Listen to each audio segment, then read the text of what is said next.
एक जंगल में एक हाथी और एक बकरी रहते थे। दोनों बहुत पक्के दोस्त थे। दोनों साथ में मिलकर हर दिन खाने की तलाश करते और साथ में ही खाते थे। एक दिन दोनों खाने की तलाश में अपने जंगल से बहुत दूर निकल गए। वहां उन्हें एक तालाब दिखाई दिया। उसी तालाब के किनारे एक बेर का पेड़ था। संयोगवश उसी बेर के पेड़ पर एक चिड़िया का घोंसला भी था, जिसमें चिड़िया का एक बच्चा सो रहा था और चिड़िया दाने की खोज में कहीं गई हुई थी। बेर का पेड़ जोर से हिलाने के कारण चिड़िया का बच्चा घोंसले से बाहर तालाब में गिर पड़ा और डूबने लगा।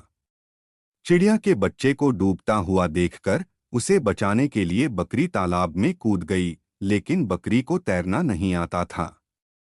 इस वजह से वह भी तालाब में डूबने लगी। बकरी को डूबता हुआ देखकर हाथी भी तालाब में कूद गया और उसने चिड़िया के बच्चे और बकरी दोनों को डूबने से बचा लिया। इतने में चिड़िया भी वहां पर आ गई थी और वह अपने बच्चे को सही सलामत देखकर बहुत खुश हुई। उसने हाथी और बकरी को इसी तालाब और बेर के पेड़ के पास रहने के लिए कहा। तब से हाथी और बकरी भी चिड़िया के साथ उस बेर के पेड़ के नीचे रहने लगे। कुछ ही दिनों में चिड़िया का बच्चा बड़ा हो गया।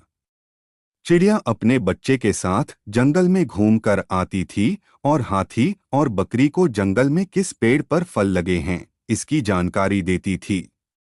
इस तरह हाथी, बकरी और चिड़िया मजे में रहते और खाते पीते थे।